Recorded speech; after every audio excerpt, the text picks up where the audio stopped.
पिछले इलेक्शन में people's party के लिए बहुत बड़ा मसला था कि वो कैंपेन भी नहीं कर सके थे और सिंध तक महदूद होकर रह गए।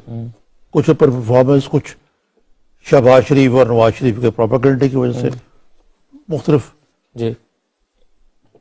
और मियां नवाज शरीफ को एक भारी मैंडेट मिला और इस दफा भी एक मेजॉरिटी के बाद हासिल थी। कोalition गवर्नमेंट तो नहीं है ना जी। अब ये जो आयदा की इंजीनियरिंग है,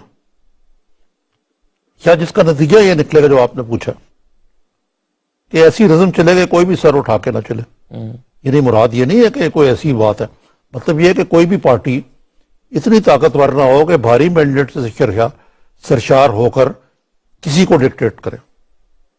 मियां नवाज शरीफ का तलख तर्जुमा तो सबके सामने ना, मैं ना मानूं, अभी भी आपने देखा कि क्या हो रहा है। मियां नवाज शरीफ जैसे लीडर्स ने, जैसे कि ताज अदर साहब ने बड़ी पते की बात कही कि कभी टैक्टिकली या स्ट्रेटेजिकली विड्रॉ करना पड़ता है। ये नहीं कि आप कहें कि जी जो मैं कहूंगा वही ठीक होगा, सारे अदारे मेरे ताबे हों। ठीक है, अब यही लड़ाई है जो अगले इलेक्शन में प्रॉक्सी वॉर पाकिस्तान में लड़ी जा रही है। अभी आपने उसका एक ट्रेलर NA-120 में देखा था। अब क्या होगा इतना तो मेरे ख्याल से अब तयक्कन से मैं नहीं कह सकता कि अगर PMLN मौजूदा अपनी सेटअप में इलेक्शन लड़े तो उसको एब्सोल्यूट मेजॉरिटी नहीं मिलेगी।